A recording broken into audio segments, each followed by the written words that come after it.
Assalamualaikum warahmatullahi wabarakatuh. Perkenalkan saya Adi Rama Fitria dengan NIM C1F018041 dengan dosen pengampu Bapak Wirmi Eka Putra SEMSI.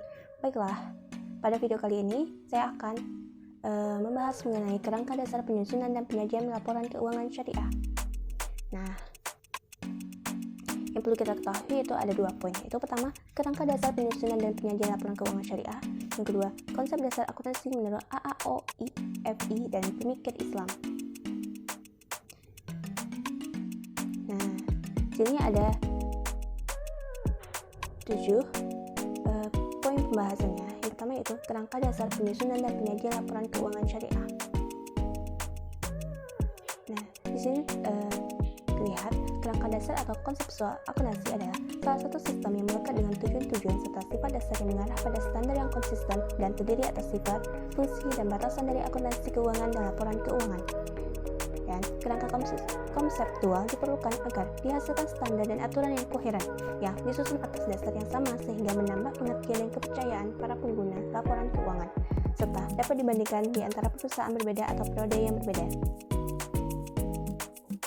Nah, tujuannya yaitu ada 4 menurut Muhammad pada tahun 2016. Yang pertama, penyusunan standar akuntansi keuangan syariah dalam melaksanakan tugasnya. Yang kedua, penyusunan laporan keuangan untuk menanggulangi masalah akuntansi syariah yang belum diatur dalam standar akuntansi keuangan syariah.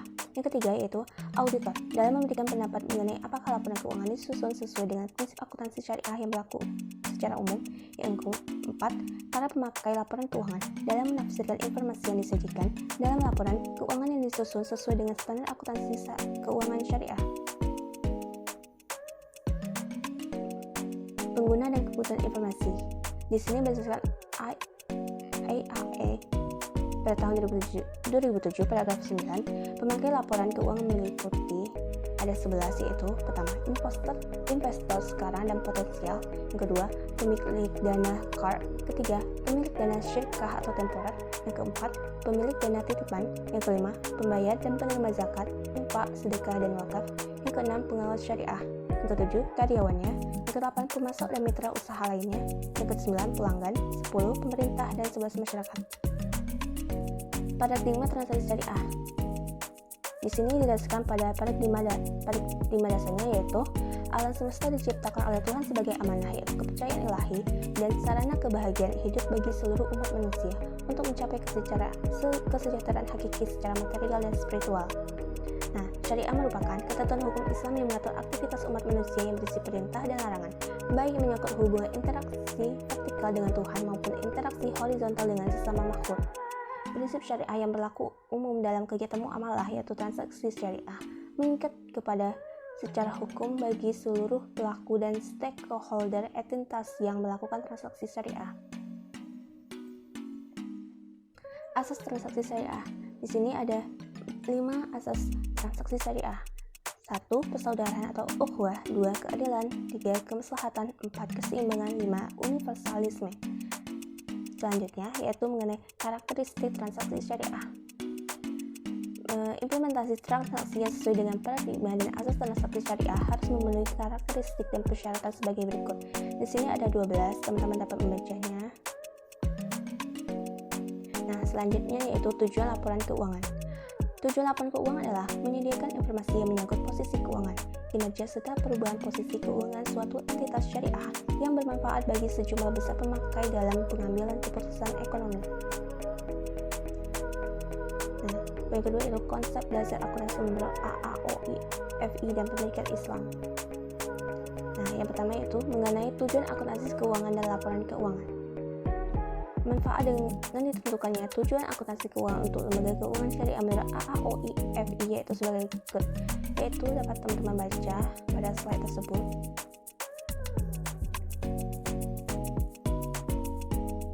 Pendekatan yang digunakan oleh para pemikir Islam dan AAOI, FI untuk menyusun tujuan laporan keuangan lembaga keuangan syariah adalah dengan cara mengambil seluruh pemikir akuntansi kontemporer yang berlaku, kemudian melakukan tes dan analisis apakah pemikir tersebut sejalan atau bertentangan dengan syariah Islam. Di sini, pertama, tujuan akuntansi keuangannya ada di A, B, C, D. Teman-teman baca sekalian. Nah, selanjutnya mengenai tujuan laporan keuangan kepada pengguna informasi luar. Di sini yang pertama memberikan informasi tentang kepatuhan lembaga keuangan syariah terhadap syariah Islam, termasuk informasi tentang pemisahan antara pendapat dan pengeluaran yang boleh dan tidak menurut syariat Islam. Yang kedua, memberikan informasi tentang sumber daya ekonomi dan kewajiban lembaga keuangan syariah. Yang ketiga, memberikan informasi kepada pihak yang berkait dengan penerima dan penyalur zakat pada lembaga keuangan syariah. Yang keempat, memberikan informasi untuk mengestimasi arus kas yang dapat direalisasikan, waktu realisasi dan risiko yang mungkin timbul dari transaksi dengan lembaga keuangan syariah.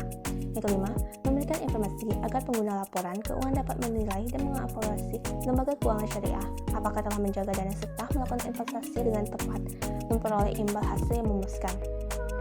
Yang keenam yaitu memberikan informasi tentang pelaksanaan tanggung jawab sosial dari lembaga keuangan syariah.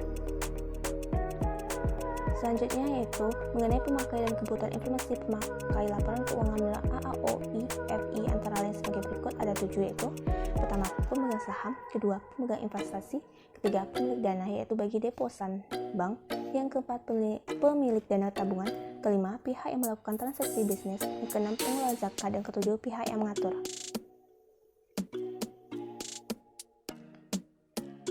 Paradigma, asas dan karakteristik transaksi syariah. Di sini ada beberapa karakteristiknya, dapat kalian lihat pada slide tersebut.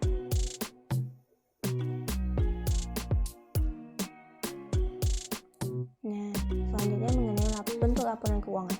Bentuk laporan keuangannya ada juga beberapa, yaitu pertama laporan perubahan posisi keuangan, kedua laporan laba rugi, ketiga laporan perubahan ekuitas atau laporan perubahan saldo laba, yang keempat laporan arus kas, yang kelima laporan perubahan investasi yang dibatasi dan ekuivalennya, yang keenam laporan sumber dan penggunaan dana zakat serta dana sumbangan, yang ketujuh laporan sumber dan penggunaan dana card hasil.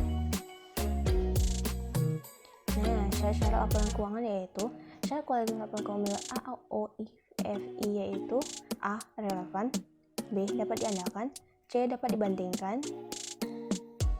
D. Konsisten, E. Dapat dimengerti. Nah, sekian presentasi saya pada video kali ini. Semoga bermanfaat dan dapat menambah ilmu teman-teman sekalian. Terima kasih. Assalamualaikum warahmatullahi wabarakatuh.